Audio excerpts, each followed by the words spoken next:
बच्चों, हम और आप आज बात करने जा रहे हैं केश नली के बारे में, केशिकात्व के बारे में और स्पर्श कोण के बारे में। मेरे प्यारे बच्चों, केश नली क्या है? ऐसी नली जिसमें बाल के बराबर, बाल के समान बारीक छिद्र होता है, केश नली कहलाती है। ऐसी नली जिसमें बाल के समान बारीक छिद्र होता है, केश नली कहलाती है। मेरे प्यारे बच्चों, हम लोग बात करेंगे केशिकात्व की। कैपिलरिटी क्या है? केशिकात्व से आप क्या समझते हैं? हमने आपको बताया मेरे प्यारे बच्चों कि केश नली में द्रव के ऊपर चढ़ने, केश नली में द्रव के ऊपर चढ़ने अथवा नीचे उतरने की घटना को केशिकात्व कहते हैं। केश नली में द्रव के ऊपर चढ़ने अथवा नीचे उतरने की घटना को केशिकात्व कहते हैं। स्टार पॉइंट 1, जो द्रव कांच को भिगोते हैं, जो द्रव कांच को भिगोते हैं, वो कांच की केश नली में ऊपर चढ़ते हैं, उनका ऊपरी तल अवतल होता है। जैसे जल कांच को भिगोता है, इसलिए जल कांच की केश नली में ऊपर चढ़ता है और इसका ऊपरी तल अवतल होता है।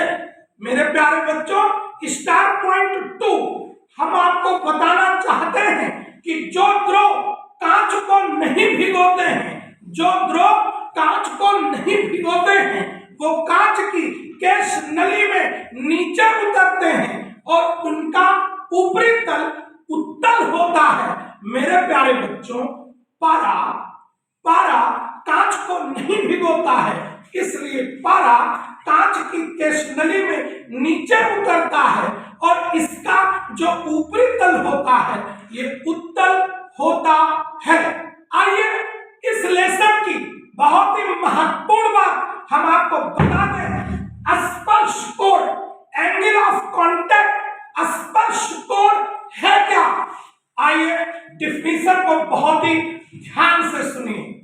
हम आपको बताना चाहते हैं कि केश नली के भीतर, केश नली के भीतर द्रव के वक्राकार पृष्ठ एवं नली के किसी एक संपर्क बिंदु पर, फिर आप सुनेंगे बेटा, केश नली के भीतर द्रव के वक्राकार पृष्ठ एवं नली के किसी एक संपर्क बिंदु पर, वक्राकार पृष्ठ पर खींची गई स्पर्श रेखा और उसी बिंदु पर केश नली की दीवार पर भीतर की ओर खींची गई स्पर्श रेखा के मध्य जो कोण बनता है उसे स्पर्श कोण कहते हैं।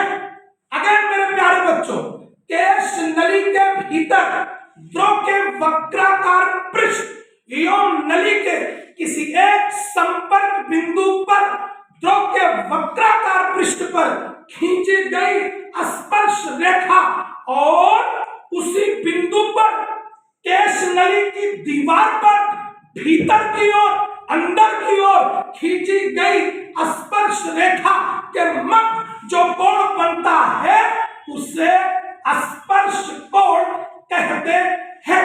आइए मेरे प्यारे बच्चों, बहुत ही इंपॉर्टेंट बात आपको बता दें स्टार पॉइंट के रूप में कि जो द्रव कांच को भिगोते हैं वो कांच की केश नली में ऊपर चढ़ते हैं, उनका ऊपरी तल अवतल होता है और उनके लिए स्पर्श कोण, न्यून कोण, एक्यूट एंगल, न्यून कोण होता है। जो द्रव कांच को भिगोते हैं वो कांच की केश नली में ऊपर चढ़ते हैं, उनका ऊपरी तल अवतल होता है और उनके लिए स्पर्श कोण, न्यून कोण, एक्यूट एंगल होता है। और स्टार पॉइंट 2 के रूप में हम आपको बताना चाहते हैं कि जो द्रव कांच को नहीं भिगोते हैं वो कांच की स्टेशनरी में नीचे उतरते हैं, उनका जो ऊपरी तल है वो उत्तल होता है और उनके लिए स्पर्श कोण अधिक कोण होता है। अधिक कोण ऑब्ट्यूस एंगल। जो द्रव कांच को नहीं भिगोते हैं वो कांच की स्टेशनरी में नीचे उतरते हैं, उनका ऊपरी तल उत्तल होता है और उनके लिए स्पर्श कोण अधिक कोण ऑब्ट्यूस एंगल होता है। और करोड़ों की बात हम आपको बता दें बेटा कि शुद्ध जल और चांदी की स्टेशनरी, शुद्ध जल एवं चांदी की स्टेशनरी के लिए स्पर्श कोण 90 डिग्री होता है। इसलिए शुद्ध जल चांदी की स्टेशनरी में ना तो ऊपर चढ़ता है और ना ही नीचे उतरता है। दो कंफ्यूजन है बच्चों में, पेपर में आएगा शुद्ध जल एवं कांच की स्टेशनरी के लिए स्पर्श कोण, आपका जवाब होगा 0 डिग्री।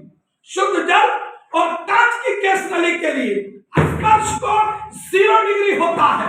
मगर अगर कहेगा शुद्ध जल और चांदी की स्टेशनरी के लिए स्पर्श कोण, आपका जवाब होगा 90 डिग्री होता है।